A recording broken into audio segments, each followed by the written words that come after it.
Salut! Alors, dans la vidéo d'aujourd'hui sur la chaîne, je parle à une amie très chère à moi, Kirsty, qui aussi appris le français et qui m'a rendu visite à Montpellier euh, il y a quelque temps maintenant. Elle s'est installée en France depuis plus longtemps que moi, en fait. Et c'est une super conversation pleine de bons conseils pour les personnes comme toi qui apprennent la langue. Et aussi, bien sûr, c'est une bonne occasion de pratiquer ta compréhension orale. La conversation se déroule complètement en français, donc n'hésite pas à activer les sous-titres sur le lecteur YouTube si tu en as besoin. Et voilà, c'est tout. Profite bien de la conversation et bon visionnage.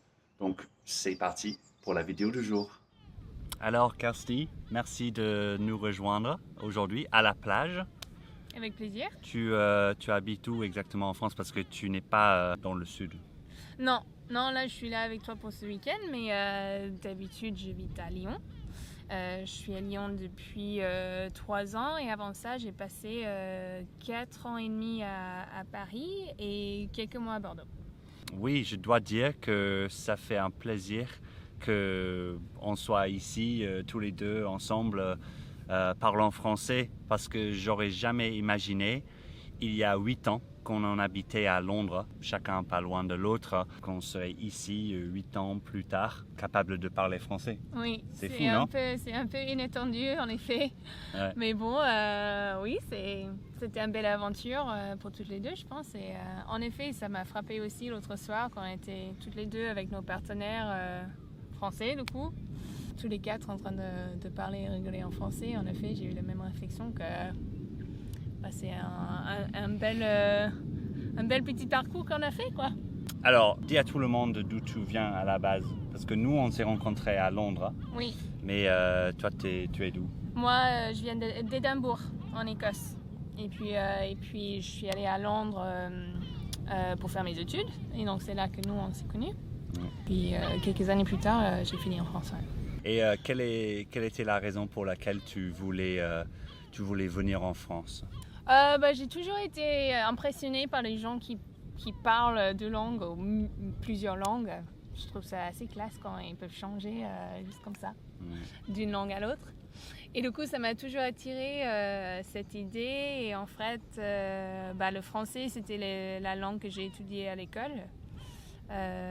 Et donc, c'était la langue pour laquelle j'avais les meilleures bases. Un coup de cœur?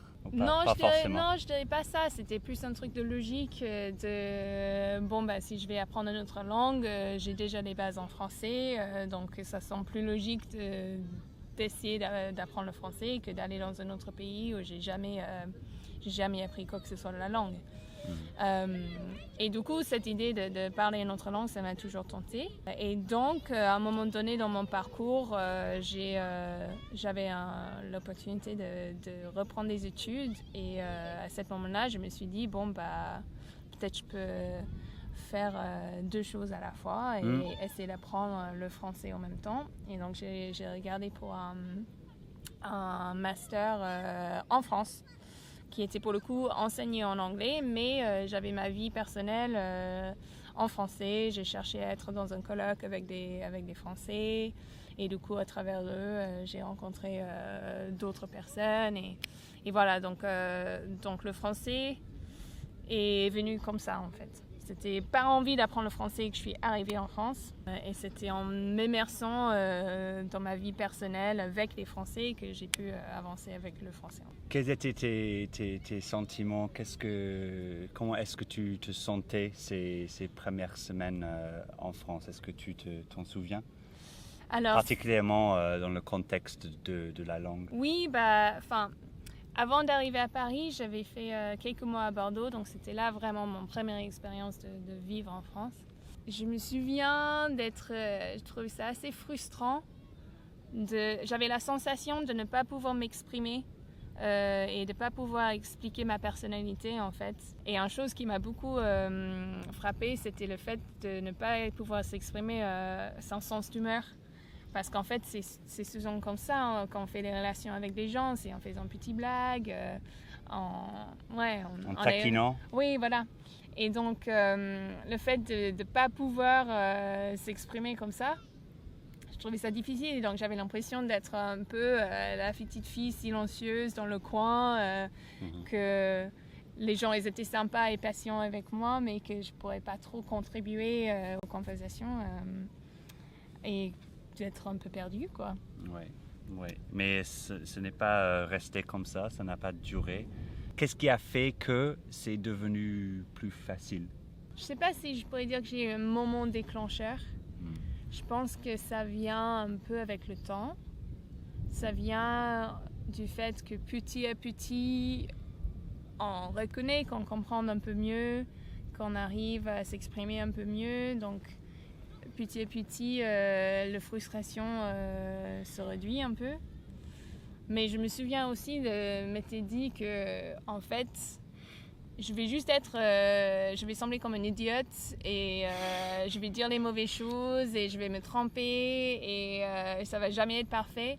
Mais à partir du moment que la personne en face de moi, elle arrivait à me comprendre, je me disais, mais en fait, ça passe du coup. Le but, c'est pas de parler le français parfait. Le but, c'est communiquer avec la personne en face de toi.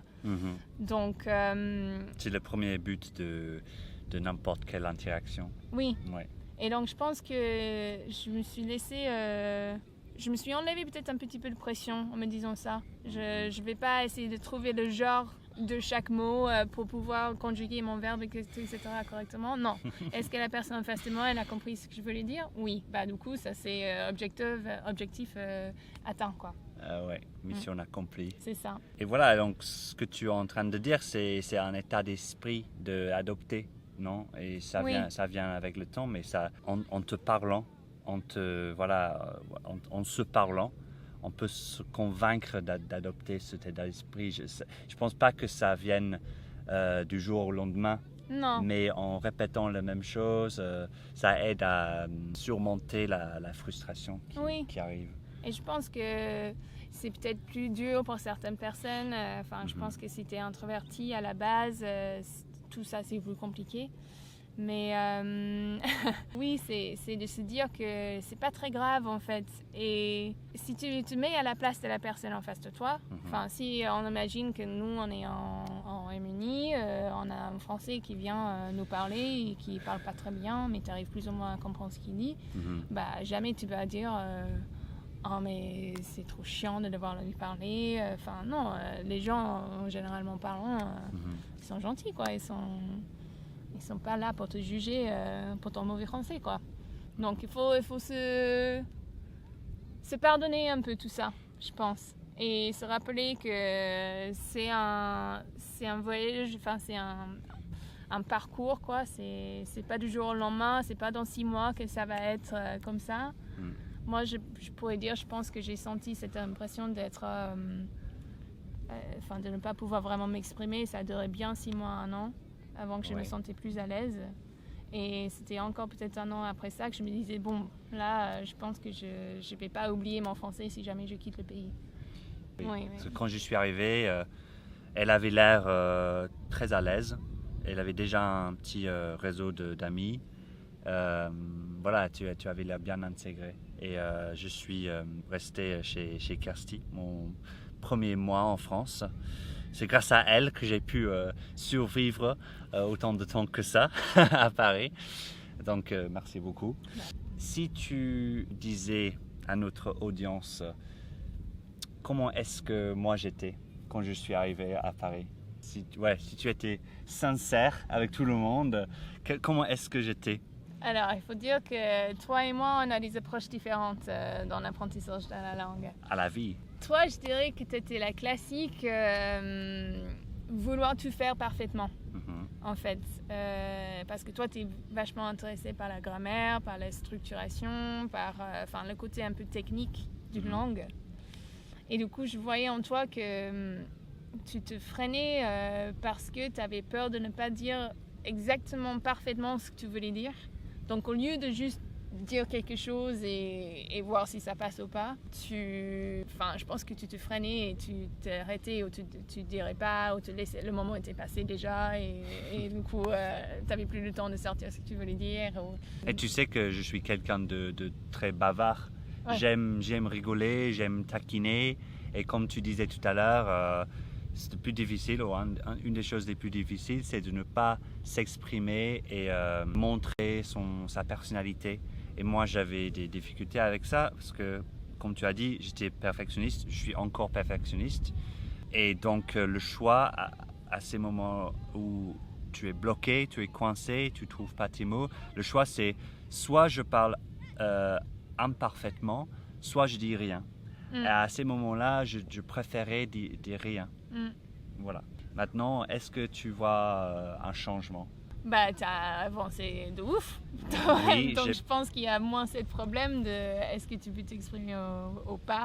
Enfin, tu vas forcément t'exprimer. Bien sûr. Je pense que tu trouves d'autres manières de dire ce que tu as envie de dire. Au lieu d'être bloqué sur le seul mot que tu cherchais, tu vas circumnaviguer ce mot si tu ne le trouves pas et trouver une autre manière de t'exprimer. Ce qui est très important en fait aussi. Circumnaviguer, j'adore. Ouais. Je suis même pas sûre si c'est français ça. Ah oui, c'est peut-être pas, hein, mais peut-être pas. ça on m'étonnerait va pas. regarder après. Tout à fait. J'ai appris à circumnaviguer, à trouver une autre manière. Contourner, c'est peut-être le meilleur mot, je sais pas. Oui, je pense. Ouais, j'ai entendu parler de ce verbe. Bref, trouver une autre manière de exprimer ce que je vais exprimer. Et ça, c'est une des compétences les plus essentielles, je pense que j'apprends à mes élèves maintenant. Parce que c'est une des...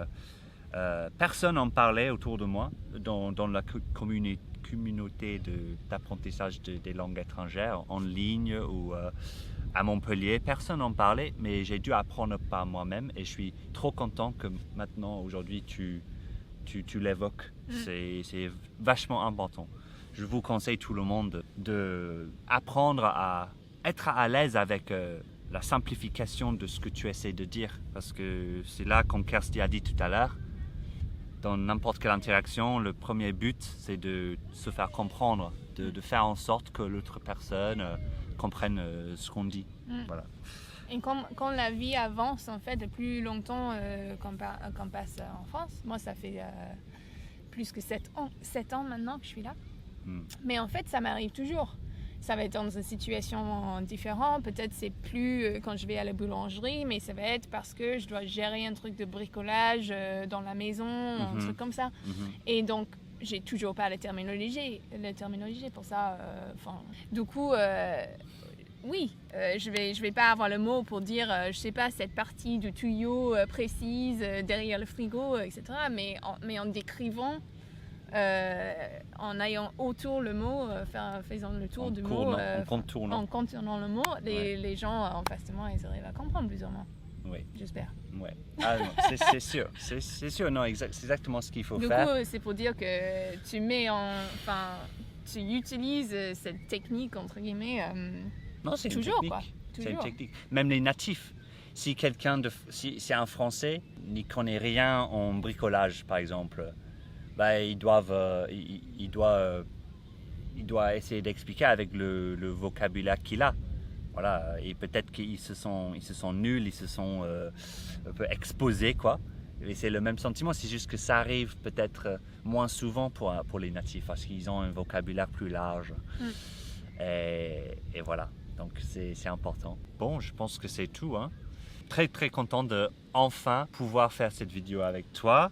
Je pense que ton histoire, ton parcours motivera et sera utile et donnera le coup de boost dont certains d'entre vous ont besoin.